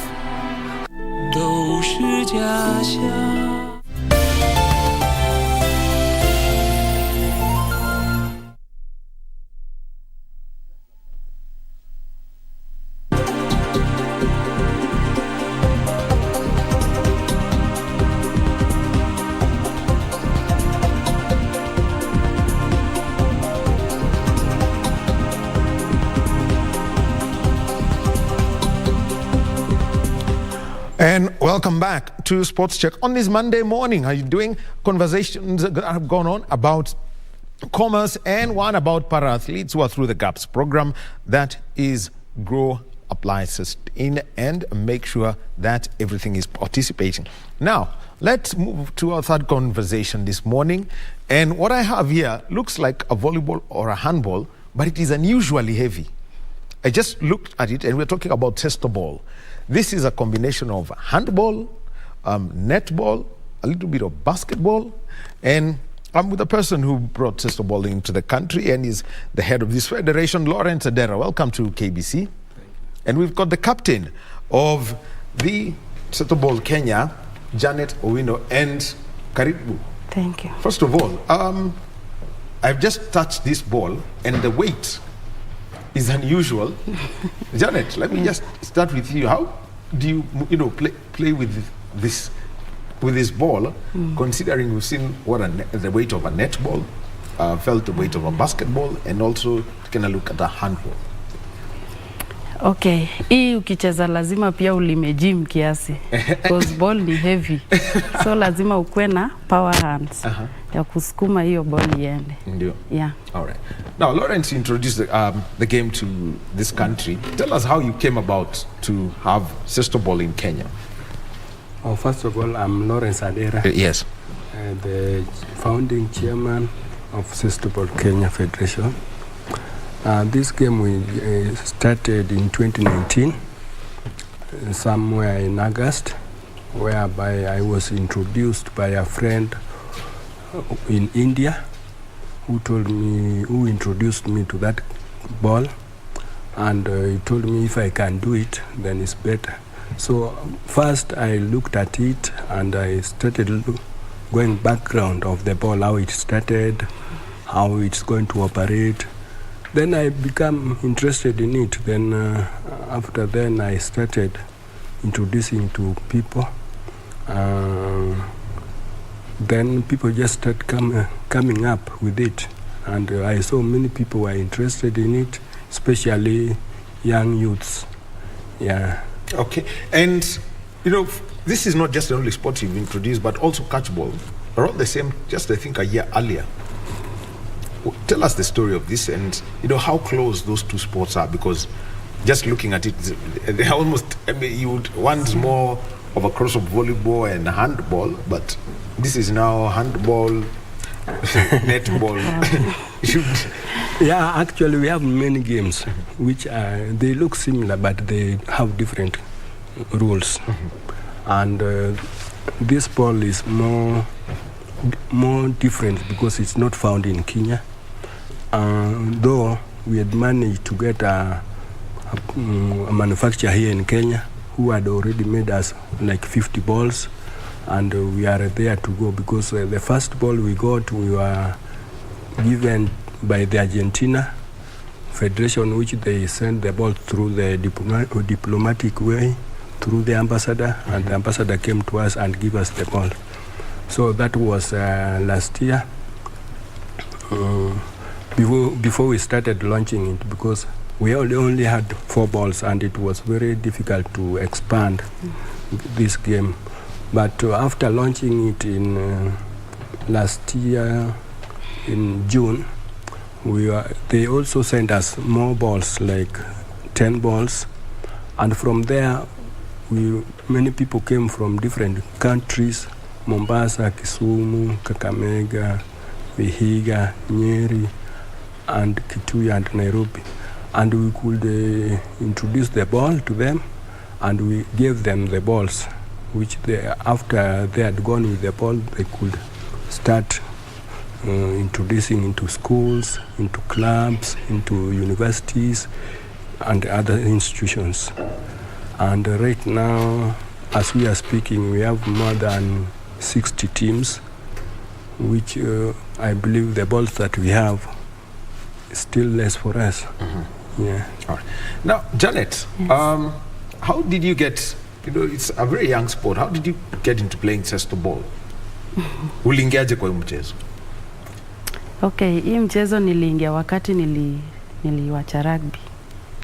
Nikasema najisikia bado kucheza. Najua if you are a sport woman or a sportman. Which club? You are playing rugby for which club? Many clubs. Ali Queens, Mwamba, and Homeboys. And also national team. Yes. Haya, tuendelee. So nikaamua nicheze cesto ball. Nilitrain tu for almost 2 weeks na nikashika mita huko. Haya. Ili uingie kwenye to get into this team, tuambie what the process was. Unajua kurefu ndio tuweze kuelewa. Kuanzisha hii haikuwa rahisi cause tulikuwa na challenges mob. Hatukuwa na pitch, hatukuwa na balls, hatukuwa na hizo inaitwaje? The hooks. Yeah, hizo post hatukuwa nazo. So tulikuwa tunacheza tu hivyo without hizo without the proper equipment. Yeah, the equipment. Then tuka launch hii game. Ilifaa tuende Argentina last year, but tuli lack some finance. Yeah. Now, when looking at Lawrence, let me come to you. When you're looking for that playing surface, the place where you want to play, tell us how you pick the courts where you're going to set up your goalposts for this. Okay, we have the square of the pit is long is 28 and 15, and we have 2 goalposts. The goalposts are put not at the end of the edge of the pit, like 5 meters from the end, and another one is 5 meters from the end, and we have a center line, and we have a penalty station whereby there is a between the center, and somebody can score from the backyard. Yeah, it's not that you score from, you can go back and score from. That's now applied to technical skills, especially those people who have understood how it's being played. So the things, those are what they normally apply when they are playing it. Yeah. And when looking at this over 20 minutes, how then does the score count? Because from what I see, you score the same way as netball, but it's different. How do this work? Yeah, we have 3 counts, whereby we have 1 point, 2 points, and 3 points. And these are applied especially where you've scored with, yeah, you know, when you score from the back, you will get like 2 points. But when you score from the center line, you get 3 points. You need to be accurate to do that. Yeah, yeah. We have some people who have already attained that skill, and they are doing it. Yeah. So the more you score is the more how you win the game. And what about the 1 point? The 1 point is just around the goal post, and sometimes it comes through the pass, and also sometimes maybe it's a free points you are given, a jump ball, yeah, or a penalty. And a penalty. Yeah. And penalty. Janet, let me come to you. once you've got into the sport, we've been told there are about 60 teams. Competition iko vipi hapa Kenya sahi at club level? Competition iko high, especially those people who come from Western, Nyanza, Mombasa. Competition iko juu. Tuambie the experiences ambazo umepata na wachezaji kutoka Mombasa, Western, Nyanza. Okay, experience ukiangalia, sisi tuko Nairobi, tuko na more experience. Juu tulikuwa na coach, chairman hapa alikuwa na hizo skills anatupatia before ziende huko. So unapata hata wakati games ilikuja huku, ni sisi tulikuwa na more experience than other teams. Yeah. And what were the results from the competitions that have been there? A result tulikuwa number 2. Yeah. That is for the for the National League. Yeah, for the National League. And coach, I know you are going to be having one event that's going to be taking place at Mumia Central Primary School, Kakamega County, the national tournament. Tell us how this has been organized. Yeah, now we are going to have the national tournament in Kakamega this month. It will be played in Mumias Primary School, Central Primary School. And I want to say that this tournament has really bring up many people, especially secondary schools, primary schools, some universities in Kenya, technical schools, and local clubs. Right now, we've confirmed like 10 secondary schools going to participate, 8 primary schools. We have technical schools and also universities. And I believe that like we are calling it Super 4 Champion League. Super 4 meaning we have categories. We have under 14 category, under 17, seniors whereby 18 to 24, and we have maxi from 32. And so in 2 weeks' time we are going to, I think it's 1 week's time, we are going to have the pooling, and we are going to, the technical team that we are working with are going to give us the names of the clubs and the teams, and then they are going to do the pooling. And there is when now we are going to see how we are going to handle the competition. Yeah. And how many, what's the number of teams you're looking at? I mean, when I look at the four classes, the four categories, where you have the under 14s, the under 18s, the up to 24-year-olds, and then the maxi class. How many teams are you looking at per division, per category?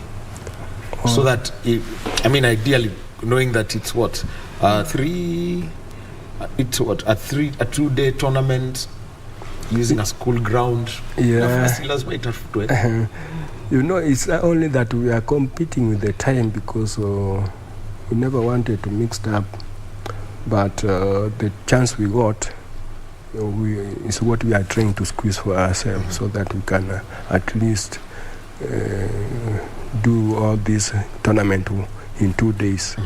So that's why I'm saying that it's the technical team that are going to give us how many teams are going to participate and the categories who have already brought their names. So from that timetable, we will be able to establish how we are going to do it, whether it's because we need to have like 3 to 4 pits. And that sometimes is challenging because we have to make the goalposts. Goalposts are almost, they are so expensive actually. Yeah, but we managed to get some. Here in Nairobi we have, in Mombasa we have, and also there they have some goalposts. So we are going to put the codes depending on how many teams we have, so that we can work within the time, the 2 days time. Yeah. Now, Janet, let's talk about, getting ready for a competition. How you work as a 6 players per team. Tell us about the roles of the different players kwa hiyo team ambayo ile team ambayo mko nayo na jitayarisha kwenda national tournament Mumias? Kwa watu 6 tuko nao, ita depend na numbers. Kuna number 1, 2, 3 up to 6. So unaangalia strength ya mtu. Kuna mtu ana shoot, kuna defender, and kuna huyo mtu anacheza center hapo katikati, ana distribute balls. Yeah. Hao ndio tunawaangalia, then tuna select the best, then we go for tournament. Haya, sawa. Sasa tuambie juu ya klabu yako, wachezaji wenzako. Wachezaji wenzangu wako ready. And tuambie majina zao, pale wanacheza, watu wajue.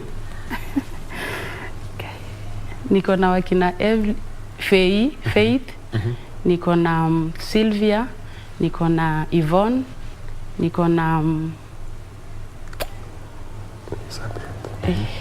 majina zao nimesahau. What? No. Okay, I can. Okay. Faith, Yvonne, Sylvia. Yes. Me personal. And Lillian, Damaris,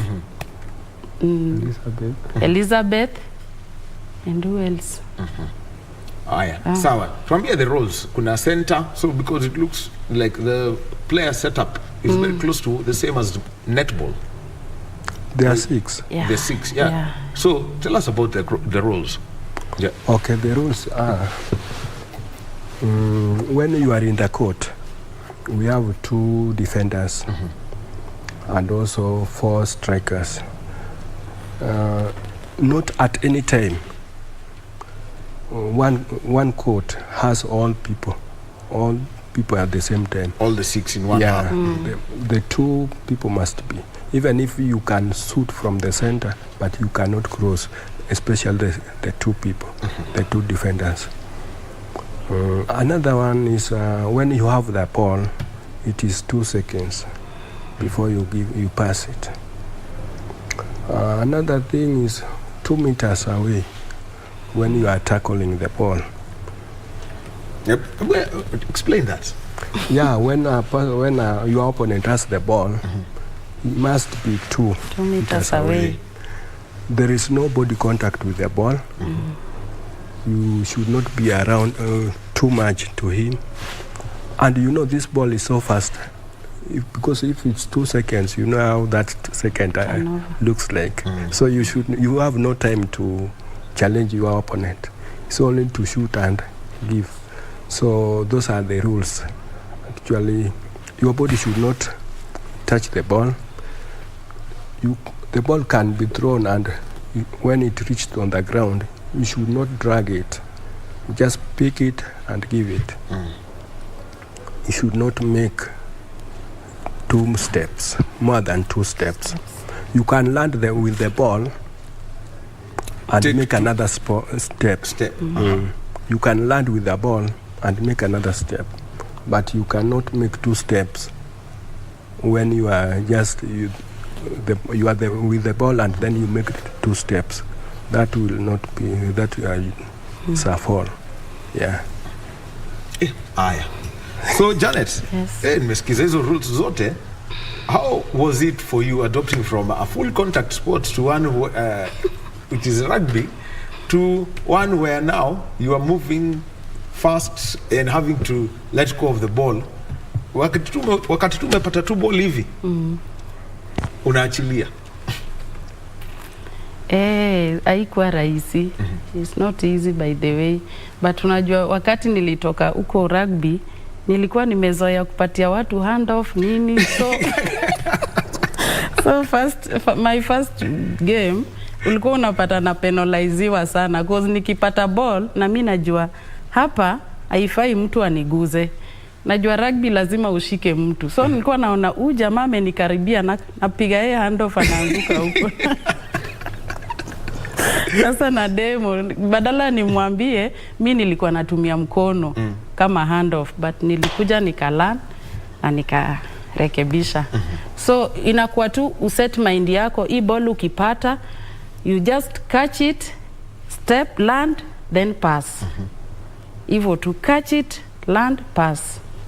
How you move making sure that you look around and making sure that when you make the pass, the ball is not intercepted. Yeah. Usipoteze ball in your possession. How do you do that? So lazima uhepe mzee, unahepa. After kupasi ball, unatafuta another space. Usikae, usistand hapo, stand still. Lazima utafute space. Yeah. And also, Lawrence, after the national championship, at the national championships, if you are to speak about, the top clubs in the country, tell us about them. The top clubs in the country that, we can look out for in Ball. Yeah, after the national championship, we are going to have all the categories. And from there is when we are going to select the categories that we are going to play with to be the national. And I think that's applied to, because we have I'm very sure of my technical team. They are capable people and they are experienced people. And as I myself, I just supervise what they are doing. I give them time, they do everything, and give us what we need as far as the game concerned. Which are the best clubs in Kenya at the moment in this sport? Yeah, the best club, boys, we have the Prison Ruiru. We have also Madare. We have also Technical University of Mombasa. And we have Nairobi men. And also we have Mombasa Snipers. Yeah, but normally Prisons are the best. As for the two tournaments we've done, they are the best. Yeah. Hey, and how fast, did they pick up the sport? Prisons? When you are in a sport, you mingle with sportmen. So people just ask, what is this? They come and, can you introduce us this? After that, they see they are so interested, they want to play. So that's how we do it. Because, in sport, you cannot have your sport in your pocket. You cannot have so when you put it open for everybody, actually you are giving people to exercise their talent. Because I myself, I've been running an organization that deals with talent and career development, whereby I started with football, netball, volleyball, and then a guy came, I started then catch ball. Now I started my own system. Yeah. Now, African Championships. Yeah. Janet, you're the captain. When you captain your team, and in July we're going to have the African Championships. Mambo naona namna gani baada ya league, kisha cheza league kule Mumias. Team ya wachezaji ambao itachaguliwa, unataka kuongoza vipi? Ni kuweka tu bidii. Nitawapush tukue na bidii ili tukwenda pale to win game zetu. Ni all about training too. Na haswa, what are the things that everyone must do to train so that you're able to handle this heavy ball? Sababu hata weight bado naguza hivi nashindwa. Is this a small football from the 1930s? Yeah, the ball was started very early, 1897. 1897. Haya, tuambie process ya mazoezi for you to effectively play system ball. Okay, process tunaweza taka kama mimi captain tukue na facilities. Tukipata kiwanja poa, tupate hizo balls na hizo post, and then tupate pia kama tunaweza enda gym na to train pamoja as a team. Yeah. Okay. Now, something else I realize is that, Lawrence, this is an indoor sport by design. You're playing mostly on grass, on, at times uneven surfaces. How are you able to adapt for the high-level championships ambazo ziko? Yeah, actually it's an indoor game, and you know how sports here in Kenya, indoor facilities is not very easy to get. though in other countries we have numerous and people do play, but here in Kenya, what we need is the court and the goalpost. So for us to fulfill the needs of the people, especially those who are interested, that's why we sometimes do it an open ground whereby we can have numerous courts actually to make the tournament done in a time. But initially it's indoor games. But if we could have those indoor arenas, we can do it there. Yeah. Now, you are also preparing for, the African Championships, and also there's also the Sister Bowl, American Cup, and World Cup qualifiers. Tell us about those events. Yeah, after this national tournament, we are going to have the teams, especially national teams, and from there is when now we are going to have the African Championship, which we are here to host here in Kenya, and by that time is when we are going to exercise our national teams, because now we are going to play with different people from different countries. So there is where we are going to prove that is this our national team competent to go and participate in any international event, especially in World Cup, because when we are doing this for the World Cup qualifier, which was to happen in Bangkok, but due to this COVID and others, it has been rescheduled to India in February next year. Yes. Yeah. And in the same time, we've been invited to participate in American Cup, which is going to happen in October, January. Yeah. And outside of Kenya, from what you've seen in Africa, what is the state of Sister Bowl? The state of Sister Bowl, I think Sister Bowl is going to come up. And I'm sure that this might be, as I compare it, especially in Kenya or another country, it might be the second or the third in terms of the sports, because according to what we've laid down, it's not just going to be a sport, because we've realized that many places, many sports, like now we have our player here, when she's done, nobody will think about her. She will just go and nobody care about her. But I want to assure you that in Sister Bowl, we have what we call players' welfare. Players' welfare is whereby we are going to have all the players, especially national players, whereby they will be supported in any way. As you know, the Sister Bowl, when you are now max, you are beyond now to play, you can still be a coach. You can start with under 10, under 12, and you coach, and you will still find yourself in the Sister Bowl for all those years. It's not that once you are done, you are gone. No. That's why we see it's going to challenge many people. Right.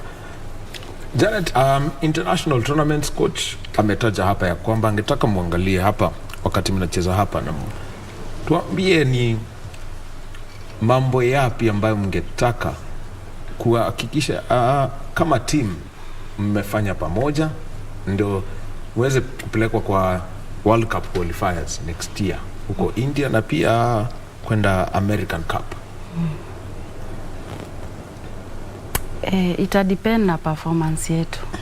Yeah. Tukiperform poa, tutaenda. Tukifail, tutarudi tu kwa ground tena. Hiyo maneno ya kurudi kwa ground, lakini tuambie, wakati kama wewe mtu akienda kucheza sesto ball, hebu tuambie vile unasaidia aje ndio watu waweze kuendelea kucheza na kuelewa huu mchezo. Okay, naweza saidia kama mayangta wale wanakuja, wale wako shule, naweza wasaidia kwa hiyo experience yangu kurudi, niwasaidie kama coaching, refing, niwape skills hapo. Haya, na tunajua ya kwamba, hebu tueleze role ya refa katika huu mchezo. Tumeambiwa ni 2 seconds move. Wewe umeshajua sheria by force, juu ulikuwa unapatia watu handoff kama bado kama rugby. Mwili bado unasema ni rugby. Hizo rules ndio tunaweza angalia huko. Unajua tukienda huko pia tunaangalia hizo experience huko. Tuna learn from them kwa wale wamecheza hiyo game for long. So tukisoma hizo rules huko, tunarudi tunasaidia wale wamebaki huko ama wale mayangta wale wanakama hapo. Aya. Sawa. Asante sana. That is Janet Owino. She is the captain of the national sesto ball team. Asante sana. Thank you. Yes, former Lioness, played rugby, but has had to change sport and code. And we're with Lawrence Adera, who's the president of the Kenya Sesto Ball Federation. Nationals taking place in 12 days' time, Mumia Central Primary School. It's now time for me to leave, and next is Kurunzi Mashinani with Khalid Abdullahi. And for the team that has put this together, I want to say thank you very much. Keep watching. Thank you.